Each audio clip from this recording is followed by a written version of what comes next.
নমস্কাৰ ইউটিউবৰ সকলো বন্ধু বান্ধৱীলৈ। আজি মৰ্ণিঙৰ ব্ৰেকফাষ্টত খাবলৈ পাস্তা উইথ হোৱাইট চচ বনাইছিলোঁ।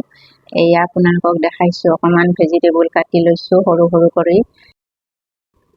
এয়া কেপচিকাম, মাছৰুম, নহৰু, পিঁয়াজ, কেঁচা জলকীয়া, অলপ কৰ্ণ লৈছোঁ। এইখিনি ভেজিটেবল। আৰু প্ৰথমতে মই পাস্তাখিনি অলপ বইল কৰি ল'ম।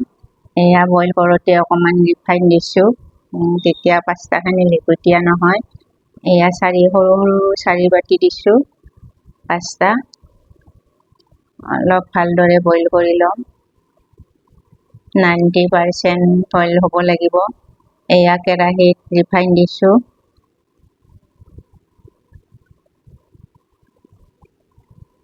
এতিয়া প্ৰথমে মই ভেজিটেবলখিনি ভাজি ল'ম।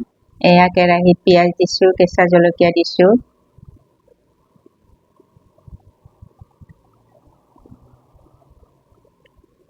এয়া ভেজিটেবল। বেছি ফ্ৰাই কৰিব নালাগে, 1 মিনিট ফ্ৰাই কৰিলে হৈ যাব। এয়া কৰ্ণখিনি দি লৈছোঁ একেলগে। এতিয়া অকণমান নিমখ দিলোঁ। এয়া জালুকৰ গুড়ি, চিলি ফ্লেক্স দিছোঁ অলপ, মিক্স হাৰ্ব দিছোঁ অলপ। ভালদৰে মিক্স কৰি ল'লোঁ। ভেজিটেবল ৰেডি হৈ গ'ল। এতিয়া বাটাৰ অলপ দিছোঁ কেৰাহীত।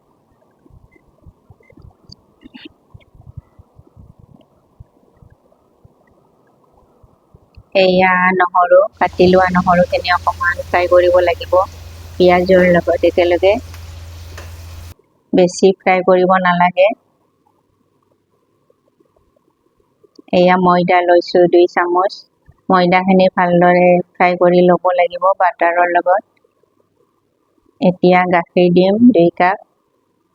এয়া গাখীৰ দিছোঁ 2 কাপ। অকণমান নিমখ দিছোঁ। এয়া চিলি ফ্লেক্স দিছোঁ, মিক্স হাৰ্ব দিছোঁ অলপমান।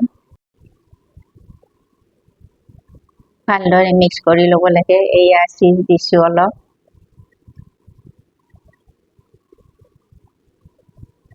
অলপ ক্ৰীম দিলোঁ।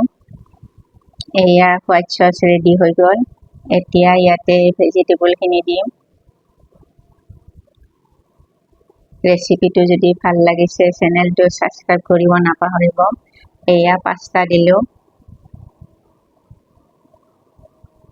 কমেণ্ট কৰিব কেনেকুৱা হৈছে, লাইক কৰিব। এয়া পাস্তা ৰেডি হৈ গ'ল। আজিলৈ আহিছোঁ। নমস্কাৰ।